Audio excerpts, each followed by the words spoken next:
계획대로 오늘 세 번째 주제 시 수업의 그림, 그림 수업의 시.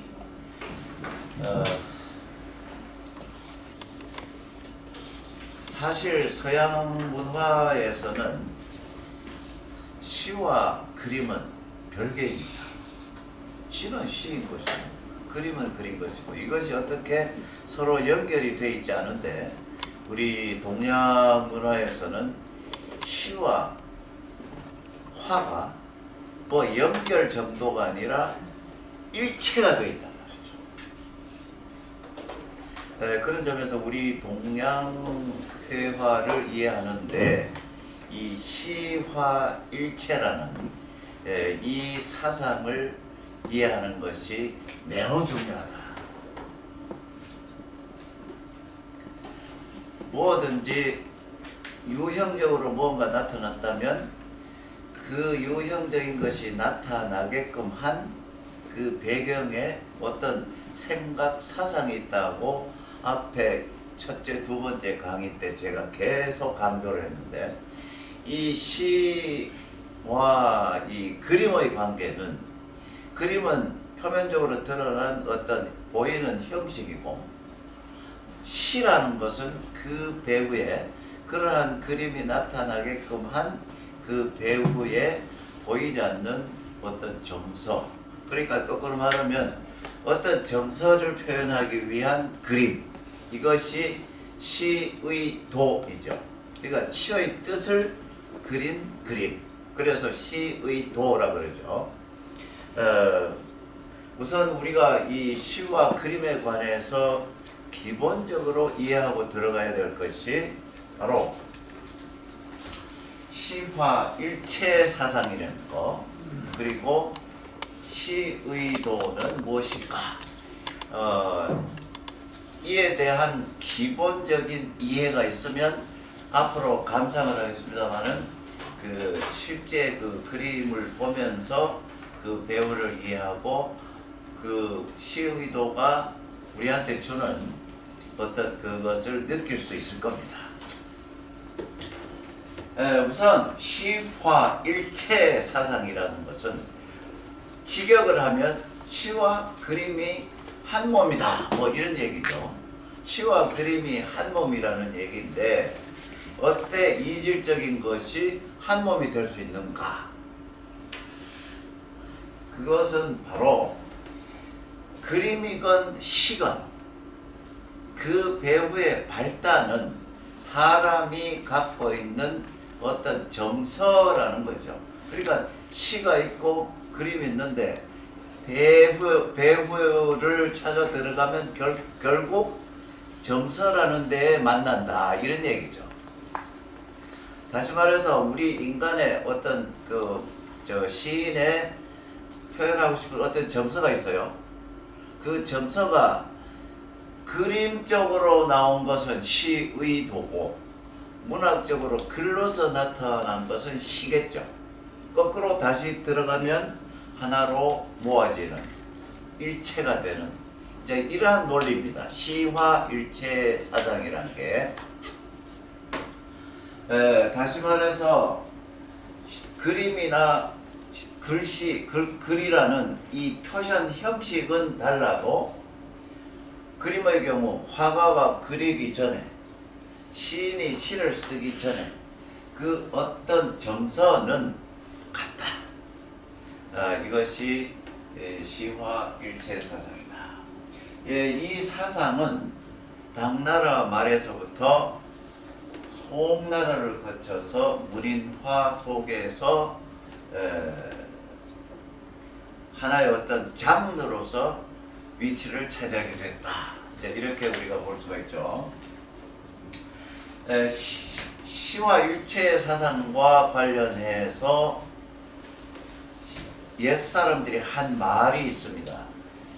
화중유시, 시중유화. 그림 가운데 시가 있고 시 가운데 그림이 있다.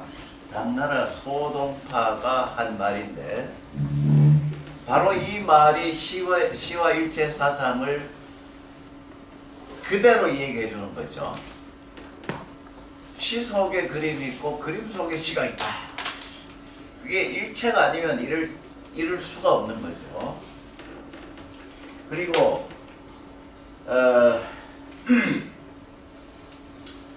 그림이라는 것은 소리 없는 시다. 근데 시는 그러면 왜 소리가 있느냐? 보통 시를 읊는다 그러지 않습니까? 그 시를 읊으니까 그것을 소리라고 표현한 겁니다. 그러니까 그림은 그 없는 소리가 없는 시고, 시라는 것은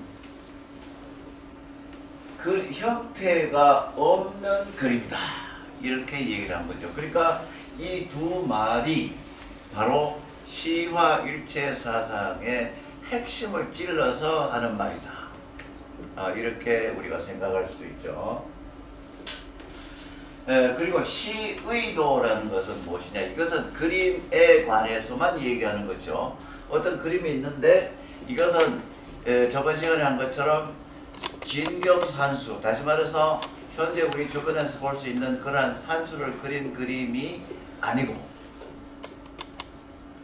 시가 갖고 있는 어떤 정서, 그 시가 자기가 지은 시건 아니면 그 선대의 시성들이 지어놓은 시건, 그 시의 뜻, 그 시의 정서를 그림으로 표현한 것, 이것을 시의도라는 거죠. 말 그대로 그 시의 뜻을 그린 그림, 이것을 시의도라고 하는 거죠.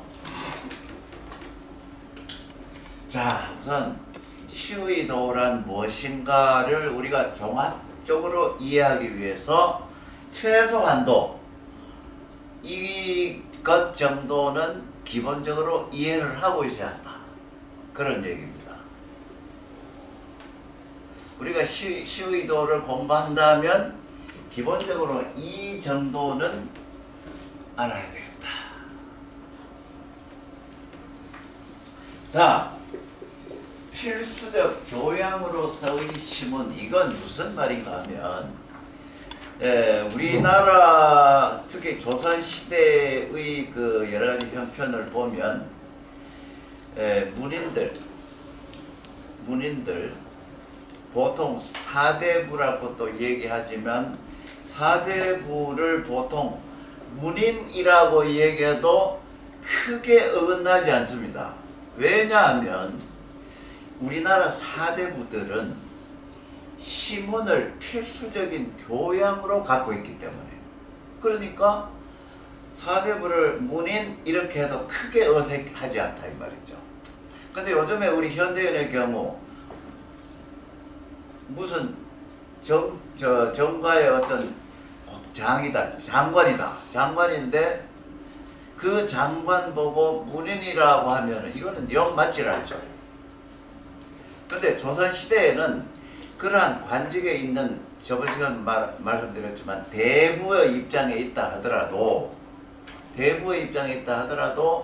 시문을 기본적인 교양으로 갖고 있기 때문에 평소에 시도 쓰고 글도 쓰고 이렇게 이제 그 문학적으로 남기는 것이 많아요. 그러니까 김아무개는 문인이다 하고 얘기해도 어색하지 않아요. 그것이 바로 문학을 필수적인 교양으로 생각하고 있었기 때문에 그렇다.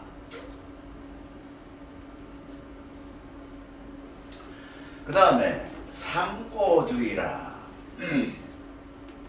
직역을 하면 옛것을 숭상한다 이런 뜻이죠. 옛것을 숭상한다. 우리나라는 물론이고 이 동아시아 문화 중에서, 그러니까 중국, 우리나라, 일본 이렇게 하여튼 한자 문화권 속에 있는 나라들에서는 옛것, 다시 말해서 여기서 옛것이라 하면 아득한 옛날 얘기죠. 예를 들어 조선시대 같으면 고려 삼국시대가 아니라 아득한 옛날에, 소위 중국의 역사를 보면 하은 주나라 시대, 그 시대, 그 시대를 이 모든 제도나 사상이나 이러한 분야의 모범으로 생각하고 있었다는 겁니다. 예를 들어서 정치가의 입장에서 태평성대라고 얘기하면 곧 요순시대를 얘기한단 말이죠. 요순시대. 그게 우리는 요순의 뜻을 본받아 바르게 정치를 해야 합니다 할 때 요순을 본받자는 얘기는 지금 우리 이 시대를 태평성대로 만들자는 뜻과 같단 말이죠. 그러니까 태평성대의 모델이 바로 그 아늑한 요순시대란 말이죠. 그러니까 그 요순시대의 정치하는 방법이나 정치 제도나 어떤 사상이나 이것이 모델이기 때문에 이것을 숭상하고 그것을 본받자고 하는 이러한 생각이 바로 상고주의라고 그럽니다. 요즘도 아직까지 우리의 그 생활 속에 남아있는 말이 있죠. 자식한테 훈육을 할 때 옛말 하나 그런 것 없다 이럽니다. 근데 옛말이 다 옳으라는 법이 없는데 우선 옛말은 그런 것이 없다고 하는 생각을 갖고 있어요. 이것이 바로 상고주의입니다. 그리고 나이 좀 드신 분들은 옛날에는 이렇지 않았어 이랍니다. 옛날에는 바른데 요새 세상이 잘 안 돼간다 이런 얘기. 옛날에는 이렇지 않았어. 이것이 바로 옛날이라는 그 시점을 어떤 제도나 사상의 모델로 삼고 따르고자 하는 그것이 바로 상고주의입니다. 그러면 시의도와 상고주의는 어떤 관련이 있는가? 앞으로 작품 하나하나를 보실 건데 그 작품들을 보면 뭐 100년 전에 10년 전에 어떤 시인이 쓴 시를 그리는 것이 아닙니다. 송나라, 당나라 이 시대에 유명한 시인들이 남겨놓은 그 시를 주제로 삼아 그리고 있어요. 그러니까 그 당나라, 송나라 시대의 그 시인들이 시작의 모범이라. 그 사람들이 지어놓은 시는 후세 사람들이 그 시를 따라 배워야 할 만큼 모범적인 시라. 그래서 그 옛날에 그 시성들이 지어놓은 시는 모범적이다. 그래서 그 시의 정서를 우리는 따라가야 한다. 그것을 배워야 한다. 이러한 것이 그림에 배어 있기 때문에 이 상고주의라는 것이 시의화 얘기할 때도 꼭 이해하고 넘어가야 된다는 것이죠. 예를 들어서 내 친구가 어떤 시를 지었어. 그 시를 내가 그림으로 그리지 않아요. 왜냐? 그 시는 모델이 될 수 없어. 오늘날의 것이기 때문에. 옛날에 숭상하는 그 어떤 시인이 해놓은 것이어야 모델이다. 그래야지 따라가고 숭상한다. 숭상의 대상이 된다 말이죠. 그 다음에 출처지의 이건 뭐냐? 저번 시간에 대강 얘기를 했죠. 출처지의 직역하면 나가고 들어오는 것의 의리 이 말이죠. 근데 나간다는 것은 뭡니까? 세상에 나가는 것. 이것을 출세라 그러죠. 세상에 나간다. 출세. 근데 보통 출세하면 뭐 높은 자리에 올라가서 잘 먹고 잘 사는 사람 됐다는 것을 출세라고 얘기하는 경우도 있지만 본래 출세라는 말은 세상으로 나간다는 뜻입니다. 그야말로 인간들이 살고 있는 그 세상 속으로 나간다는 얘기입니다. 처라는 것은 그러한 인간들의 세상에서 벗어나서 혼자 숨어 산다는 것이 처이죠. 그래서 출처지의라면 나가고 들어오는 데 대한 어떤 의리를 뜻하는 거죠. 근데 들어가고 나오는데 무슨 의리가 있느냐? 어떤 의리가 있을까요?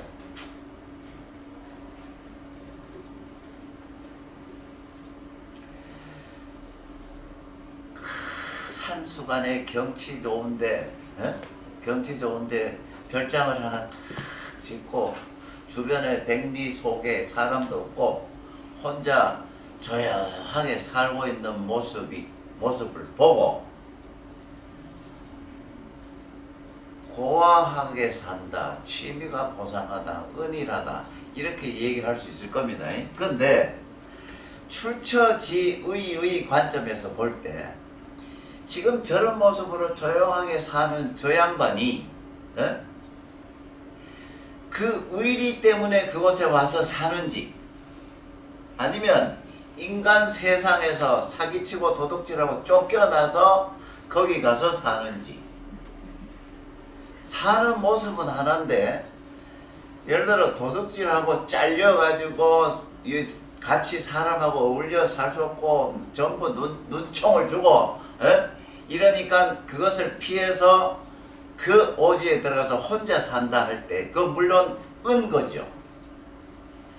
그것은 출처지의에 맞지 않은 거라. 그래서 조용히 혼자 산다고 해서 반드시 고상한 것은 아니다. 이게 바로 처의 의리예요. 그러면 세상에 나가서 출세해가지고 세상에 나가서 관직에 올라가지고 온갖 고생을 다 하면서 살아간다. 이놈치 저놈치 다 보고 살아간다고 할 때에 이 사람이 그 관직에서 일을 하면서 내가 여기서 일을 하는 명분이 뭔가? 나는 지금 여러 사람한테 정적한테서 이 소리 저 소리 온갖 소리 다 들으면서 모함당하면서도 내가 이 자리에 있어야 하는 이유가 뭔가? 그 명분이 뭔가? 생각을 하면서 그 자리에 있는 사람. 예를 들어서 내가 이 자리를 떠나버리면 세상이 더 엉망될 것 같고 내가 항상 임금 옆에서 바른 소리를 해야 하고 이래야 세상이 바르게 될 건데 내가 그게 하기 싫다고 해서 내 혼자 숨어버리면 이것은 출의 의리가 아니다는 거예요. 출의 의리는 의리와 명분을 가지고 그 자리에서 자기가 일을 해야 하는 그 어떤 의무감 같은 것을 가지고 출하는 거. 이것이 출의 의리라. 그러니까 현실 세계에서 직장 생활을 하면서 관직에 오르면서 하는 생활이 은거하면서 고상하게 사는 사람보다 못하다고 얘기해서는 안 된다. 그렇지 않습니까? 그 뚜렷한 명분을 가지고 여러 사람의 질시를 받으면서도 꿋꿋이 바른 길로 가려고 관은 힘이 있기 때문에 그 힘을 이용해서 바르게 끌고 가려고 하는 것은 이건 비록 이 세상에 살고 있지만 저 도둑질 해가지고 고아한 채 하는 저 사람보다는 의리가 있는 사람. 그래서 나간다고 해서 다 추한 것도 아니고 들어앉았다고 해서 다 고상한 것도 아니라는 얘기가 바로 거기서 나오는 거예요. 그게 바로 출처지인데 시의 도를 보면 시의 도의 주제가 시지 않습니까? 당송의 시를 보면 전부 출처지의와 관련된 것이 많아요. 그 작품을 또 보면서 얘기를 합시다. 그 다음에 중은, 저번 시간에 배웠죠? 중은이 뭐죠? 중은. 대은, 중은 그랬죠? 잊어버렸습니까? 이거 중요한 개념입니다. 대은, 중은. 저번 시간에 제가 얘기를 했죠. 어쩔 수 없어서 이 속세에서 현실 세계에서 살아갑니다. 살아가는데 그 현실 세계에서 자기 맡은 일이 끝나면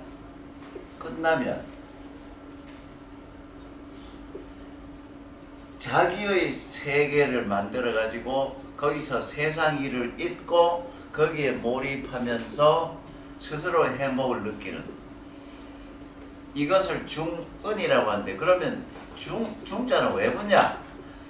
대은이라는 게 있는데, 대은이라는 것은 세상을 떠나버려. 그냥 이건 속세고 여기서 내가 살 곳이 아니야. 그래서 그야말로 한적한 은둔처에 가서 사는 것, 이것은 현재와 결별한 거죠. 결별한 것을 대은이라고 해요.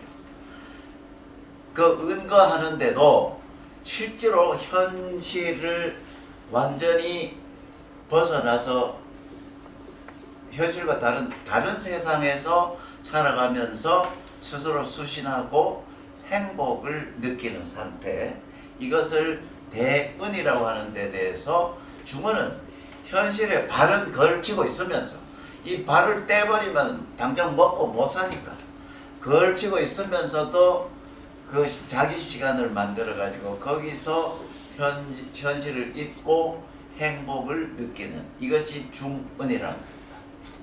아마 여러분들은 이 중은이 좀 더 쉬울 것 같아요. 그죠? 저도 마찬가지입니다. 뭐 어느 날 갑자기 세상 싫어하고 산골짜기 들어가서 산다는 게 쉽지 않죠.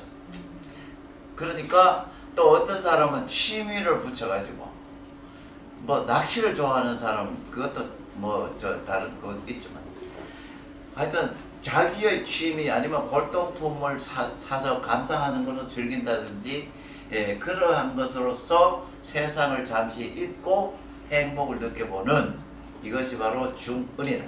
시의도에서도 이 점은 강하게 드러납니다.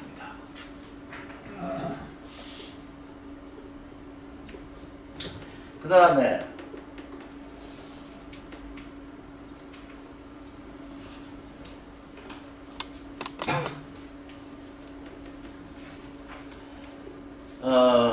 앞으로 또 그림을 보시면 아시겠지만 이런 시의도를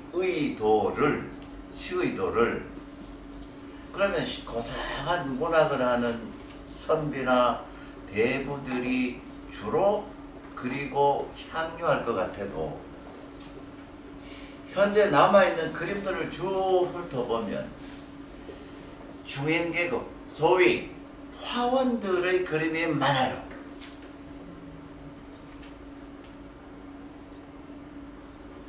그 왜일까요? 사실 시문은 이 사대부들의 필수적 교양인데, 이 중인들은 계급적으로 사대부하고 달라. 사대부 밑에, 사대부와 이 일반 평민 사이쯤 있는 그 계층의 사람들을 중인이라고 하는데, 이 계층 사람들은 고상하게 시문을 읽고 뭐 이렇게 그림을 갖다가 그 감상을 하면서 와유를 즐기고 이러한 사람들이 본래는 아니었단 말이지. 근데 여기서 약진이 뭡니까? 약진.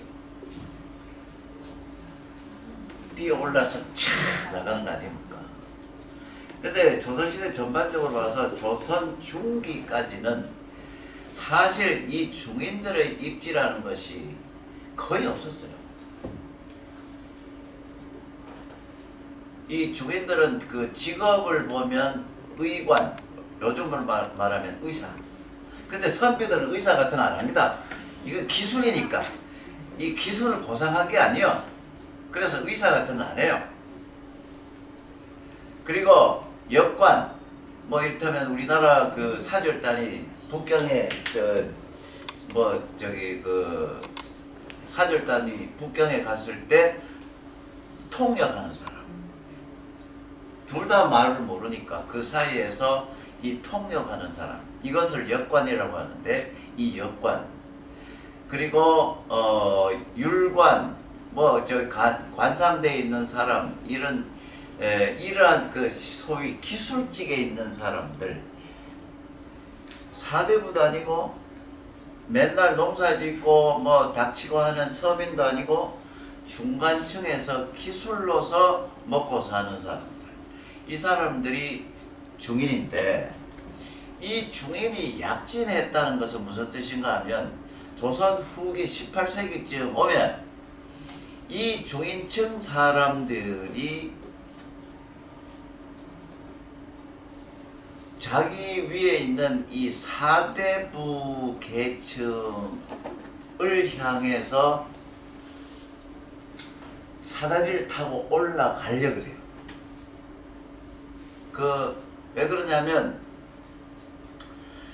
저번 시간에도 잠깐 얘기를 했지만, 이러한 현상이 생기게 된 것은 상업과 경제력이 발전했기 때문에 생겨난 현상입니다.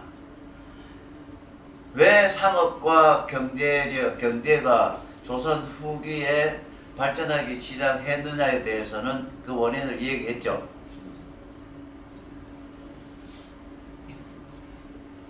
또 가물가물합니까? 예, 그럼 자꾸 이제 반복을 하면 이제 기억이 남겠죠. 이 조선 후기에 와서 여러 가지 방면에서 조선 사회가 많이 변합니다. 그럼 그 전에 변하지 않았던 그 전의 사회는 무슨 사회였냐면 그야말로 신분 사회였어요. 조선 초기부터, 조선이 건국해서 출발할 때부터 제일 위에 사, 그 다음에 중인, 서민, 노비, 이렇게 해서 그 신분 제도가 뚜렷해 가지고 그 신분 사이는 완전히 콘크리트 벽을 막아놔 가지고 밑에서 올라간다는 것은 언감생심, 생각도 못해요. 다시 말하면 내가 중인인데 어째 저 선비 좀 돼봤으면 어림도 없어요.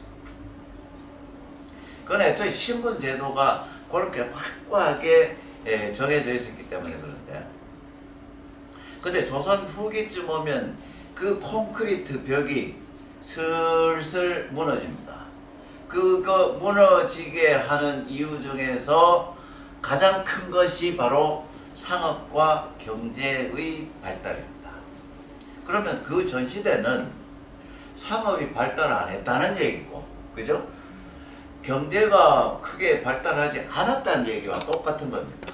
그러니까 신분 제도는 뚜렷한데 상업과 경제는 크게 발달하지 않았다. 그래서 그러한 사회에서는 소위 사대부로 지칭될 수 있는 그 지배 계층이 나라 전체를 좌지우지한다. 근데 조선 후기를 보통 우리는 임진왜란 뒤쪽을 조선 후기라고 보통 얘기를 합니다. 학자에 따라서 그 경계를 달리 보는 사람도 있지만 보통은 임진왜란 이후를 조선 후기로 봅니다. 조선 후기는 임진왜란은 물론이고 병자, 정유, 재란, 병자, 호란, 이 세 큰 난리, 이것이 거의 100년 내에 다 일어나요. 이 세 가지 병난 때문에 우리 한반도는 완전히 초토화됩니다. 여러분들 유적지 가서 설명을 이래 보시면 거의 대부분 끼어 있는 것이 임진왜란 때 불타서, 그래가 언제 다시 세웠니? 전국이 초토화됐다는 얘기입니다. 임진왜란이 없으면 6.25 때 불타서 뭐 이렇게 나옵니다 보통. 그러니까 임진왜란과 정유재란 이게 다시 일본 놈이 다시 일으킨 거고 병자호란은 청나라가 일으킨 거고 이 난 때문에 완전히 초토화되었기 때문에 초토화됐을 때 목구멍에 풀칠할 수 있는 방법은 장사밖에 없어요. 제일 쉽고 집에 예컨대 조상으로부터 물려온 뭐 물건 하나 있어. 근데 집에 쌀 한 톨도 없어. 그럼 그 물건 두고 시장 바닥에 가는 거예요. 거기 가서 그것을 필요로 하는 사람한테 주고 쌀을 가져오건 돈을 가져오건. 그렇기 때문에 다른 것은 도대체가 전부 잠잠한데 이 상업이라는 것이 발달하기 시작을 하는 거예요. 우리 6.25 사변 후에 전국적으로 가장 성행한 것이 시장입니다. 대표적으로 부산 국제시장. 없었던 시장이 대규모로 커져 버립니다. 전부 먹고 살기 위해서는 장사를 해야 하기 때문에 모든 국민들이 장사길로 들어서다 보니까 알게 모르게 상업이 발전하는 거예요. 상업이 발전하다 보면 그 중에 상인들 중에 돈을 버는 사람이 막 생겨. 장사 수완이 좋아가지고. 그러면 그 조선 후기 이전의 시대에는 그 네 신분 계층이 콘크리트처럼 분명하게 구축이 되어 있었는데 후기에 와서 사대부가 아니면서 중인이나 서민이면서 돈을 벌었어. 돈을 벌면 어떤 생각이 드는 줄 아십니까? 보통 사람이면 나 돈이 많어. 보통 사람이면 어떤 마음이 들겠습니까? 요즘 우리 주변에서도 많이 봅니다. 돈이 갑자기 생기면 지금까지 부럽던 거, 해보고 싶었던 거 이런 것에 돈을 막 씁니다. 지금까지 자전거 타고 다니던 사람이 돈을 갑자기 벌면 외제차 탁 사고 이게 폼나게 몰고 싶고 일단은 지금까지 못했던 것에 대해서 다시 한번 나도 한번 해보자 하는 것 있는데 조선시대에는 그런 물론 자동차 같은 게 없죠. 지금까지 저 사대부 선비라는 사람들이 우리를 못 살게 구는데 지금 꼴을 보니까 맨날 먹지도 못하고 쫄쫄 굶고 앉았고 몰골이 영 형편이 없어. 그렇다고 이 사대부들은 지금까지 해온 그 버릇이 있어서 갑자기 장사길로 나설 수도 없어. 체면이 있지. 양반 체면에 이 말이 거기서 나오는 겁니다. 양반이 체면이 있지. 어떻게 집에서 물건 하나 들고 시장 바닥에 가지고 그것도 이거 사라 저거 사라 할 수도 없고 이거 사세요 저거 사세요 해야 되는데 싼 놈한테 내가 어떻게 사세요 그래. 그러니까 이 소위 그 지배층들은 현실에 적응이 안 돼요. 적용할 수도 없어. 적응 능력도 없어. 그저 맹자활 공자활은 잘해도 현실 적응 능력이 없는 반면에 중인 서민들은 현실에 잘 적응을 해서 경제적 부를 쌓는 겁니다. 그래서 소위 신분 상승을 꿈꿉니다. 신분 상승. 나도 저 양반보다 못할 게 뭐 있냐? 신분 상승의 욕구를 풀려고 합니다. 그래서 이 복장부터 양반 행세를 하는 경우가 많아요. 가슴 넓은 거. 보통 중인들은 좁은 걸 써야 돼요. 이 태가. 근데 넓은 걸 쓰고 이제 폼나게 길을 싹 걸어가면서 양반이라고 스스로 자위를 하는 거예요. 이제 이런 그 얘들이 옛날에 문집에도 많이 나와요. 특히 정약용 같은 사람은 자기 문집에 무슨 얘기를 했냐면 요즘에는 전부 양반이래. 이놈 저놈이 다 양반이라 하고 이를테면 양반 행사를 어떻게 하느냐 하면 무슨 모임에 가서 그 양반들 모임에 끼어 들어가서 거기에 한번 끼어 들어간 것을 크게 자랑으로 여기고 그러한 그 시대의 그 풍조를 글로 남긴 거 있어요.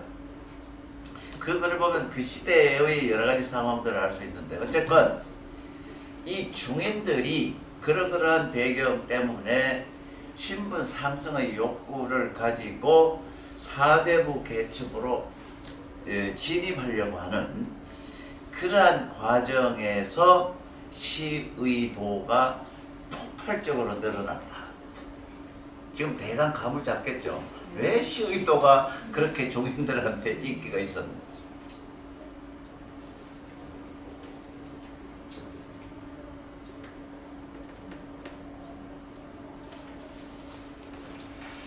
그리고 또 기본적으로 우리가 이해해야 할 것은 조선 시대의 문학이라는 것은 저 전반적인 흐름을 보면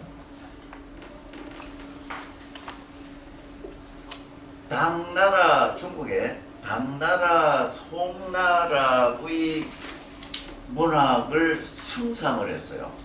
그 이유는 지금 여기서 보시다시피 왕류, 맹호연, 소동파, 두보, 두목, 가도, 장지화 이 중에서도 여러분들이 벌써 알고 있는 시인들이 많죠? 이러한 유명한 시인들이 주로 당나라, 송나라 때 사람이라. 그래서 조선의 그 문인들은 이러한 사람들의 시를 숭상한 나머지, 상고주의 숭상한 나머지 이 사람들의 시의 세계를 나도 좀 배우고 따라 해보자는 그런 생각을 가졌는데, 근데 이 사람도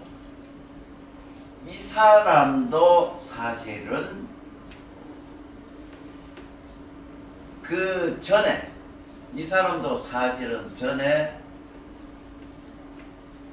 이 진나라는 당송 그 전시대죠. 이 전시대 진나라의 도연명의 시의 영향을 받은 시인들이라. 말하자면 도연명이 있고 진나라에 저 옛날 진나라에 도연명이 있고 당송의 이러한 시인들이 도연명의 시의 세계를 답습을 했어. 배웠어. 근데 그러한 사람들이 지은 시를 조선 사람 문인들이 좋아했다는 얘기입니다. 그러니까 결국 조선의 그 시라는 것은 도연명과 깊이 연결이 되어 있다. 이런 얘기를 할 수 있죠.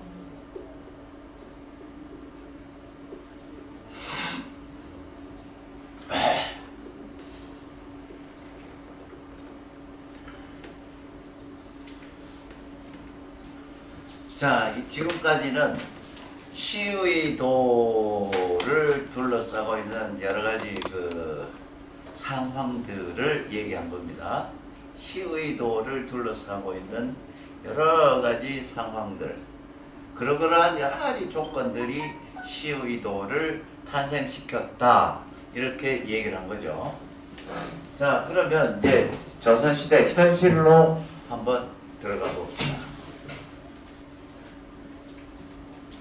지금 앞으로 얘기할 시의도 작품은 전부 우리나라 화가들이 그린 겁니다. 중국의 화가들이 그린 것도 많지만 우리는 우리 것을 살필 필요가 있어서 우리나라의 그림만 가져왔습니다.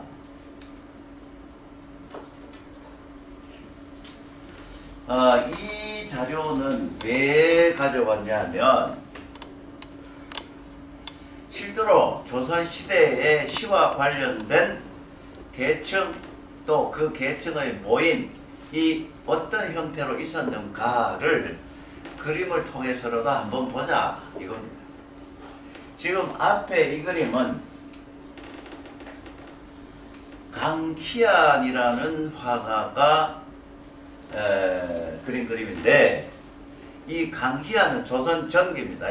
조선 전기의 선비화가입니다. 선비화가. 그 선비화가가 그린 그림인데, 사인이라는 것은 선비들 이 말이죠. 선비들, 선비사자. 선비들이 시를 짓고 술도 먹고 하는 그러한 모습을 그린 그림. 이거는 시의도라기보다도 기록화 같은 의미가 있죠. 기록화. 요즘 같으면 이렇게 한번 놀고 기념사진 찍자 찰크닥 할 겁니다. 근데 이 시대는 그런 것이 없기 때문에 그 모임을 하고 헤어지기 아쉽기 때문에 그 장면을 그림으로 남겨요. 그래서 후세의 추억거리로 이렇게 남겨요. 그리고 이것은 선비화가가 그린 것이고, 이 유숙은 조선 후기의 중인 화가입니다. 중인 유숙. 사인 강희안. 근데 같이 지금 시회를 벌이고 있는 모습을 보여주고 있어요. 지금 이 복장을 보면 지금 여기와 조금 다른 면이 있는데, 여기는 이 태가 큰 그야말로 선비 갓을 쓰고 있죠. 근데 여기서는 보이지 않지만 다른 시의도에서는 갓을 쫙 쓰고 그런 모습으로 그려진 것이 있어요. 벽오사 소집도, 이게 무슨 말인가 하면, 이 벽오사라는 것은 이를테면 시짓는 동호회, 시짓는 사람 동호회, 벽오동. 근데 이 벽오사는 시짓는 사람 동호회, 이 사자는 회사할 때 사자를 씁니다. 이 동호회는 18세기 유최진이라는 중인이 같은 중인 계층을 모아서 시짓는 동호회를 만들었는데, 유최진이라는 사람이 사는 그 집에 늙은 오동나무가 있었답니다. 그래서 그 모임의 이름을 벽오사라고 지은 겁니다. 그러니까 벽오사라면 벽오동이 있는 집에서 시인들이 모인 그런 동호회, 이렇게 얘기를 할 수 있습니다. 소집이라는 것은 대규모로 모인 것이 아니라 작게 몇 명만 모여서 시회를 즐긴다는 거죠. 지금 이러한 풍조가 조선 후기에 활발히 흥행을 했다. 실제로 그림을 통해서도 볼 수 있듯이 이런 중인들의 시 동호회가 조선 후기에 성행을 했다는 겁니다.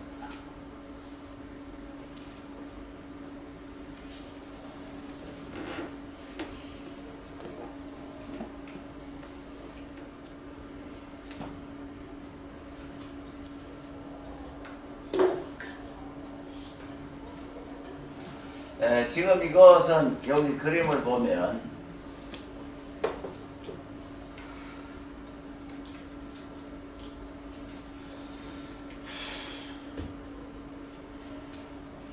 야, 지금 희미해서 잘 보이지 않는데 여기 사람들이 모여 앉아 있는 모양 보이죠? 여기도 지금 10회를 벌리고 있는 거예요.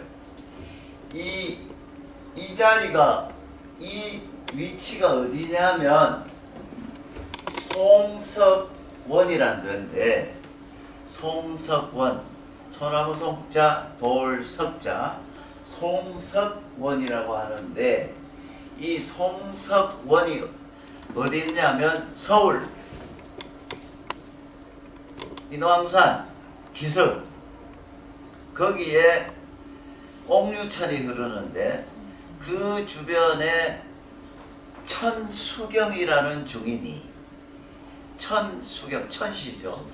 천수경이라는 중인이 그 옥류천 근처 경치 좋은데 자기 집을 마련하고 그 모임의 이름을 천수경은 송석원이라고 이름 지은 거예요. 지금 아까 얘기한 벽오사, 송석원 이것뿐만 아니라 그 당시에는 이러한 중인들의 모임이 수십 개가 있었어요. 규모가 작은 것도 있고 큰 것도 있었지만 그만큼 하나의 유행처럼 이런 시사가 유행을 하고 있었다.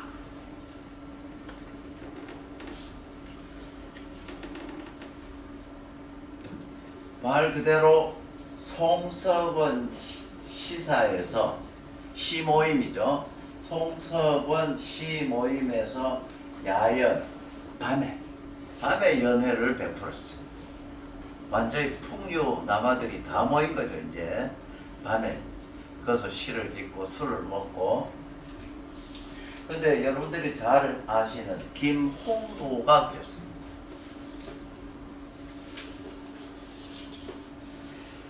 김홍도는 그 당시에도 매우 유명한 화가이기 때문에 김홍도에게 그림을 그리도록 부탁하려면 한두 푼 돈이 있어서는 안 돼요. 엄청난 돈을 주면서 그림을 그리게 해서 이런 그림이 나오게 되는데, 물론 여기 등장한 사람이 10명이면 그림을 10장을 그려요. 그래서 하나하나씩 나누어주고 나중에 추억거리로 만들도록. 근데 이제 그 김홍도라는 그 당시에 최고의 화가에게 그 시사 야연 장면을 그리게끔 한 것은 뭐가 있어야 됩니까? 돈이 있어요. 김홍도가 지금 저 사람들의 부탁을 넣고 그래 공짜로 그려줄게 할 사람이 아니에요. 일설에 수천만 원이 그림값으로 지불돼야 김홍도는 그림을 그린다. 김홍도가 이 그림을 그렸다는 것은 송석원 시사에서 있는 사람들이 돈을 엄청 많이 갖고 있다는 것을 증명하는 겁니다. 돈 없으면 못 그려요, 이게. 안 그렇습니까? 이 그림은 바로 그것을 얘기해 줍니다. 그 당시 중인들이 재력이 굉장히 컸다. 재력이 엄청났다. 김홍도를 하여금 기념 그림을 그리게 할 정도로. 지금 이 그림은 이인문이라는 이 사람도 중인 화가입니다. 중인 화가. 김홍도와 거의 레벨이 비슷합니다. 이인문이 이 그림을 그렸다는 것도 바로 이 시회가 유행했다는 것과 시회에 참석한 중인들의 경제력이 상당했다는 것을 우리가 알 수가 있어요.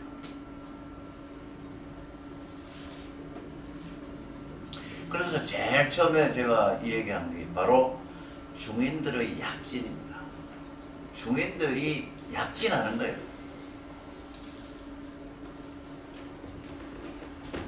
지금 여기도 보면 사람들이 송림 아래에 앉아가지고 시회를 하는 장면이 그려져 있죠. 여기도 있고. 지금 그 인왕산 기슭 거기는 뭐 이런 그 흔적이 거의 없고 뭐 전부 집이 다 들어섰고 거의 없는데 대강 인왕산 아래쪽에서 저번에 그 정선의 그림 청풍계라는 그림을 보셨죠? 청풍계? 네?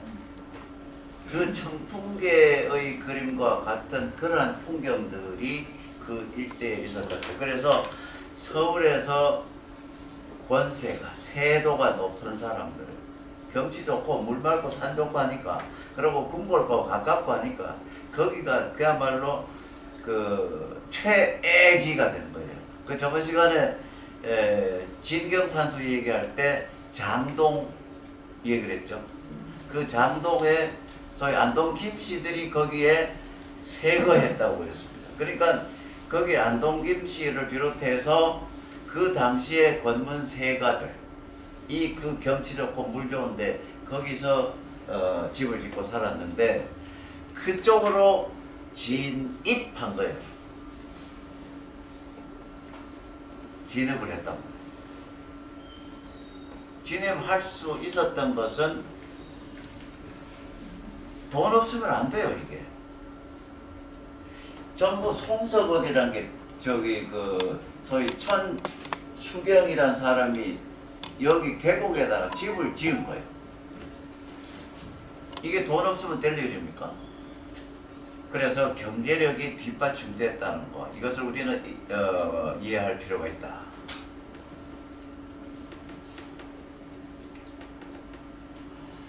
자, 이제 시어이도 그럼 조금 쉬다가 이제 감상으로 들어갑시다.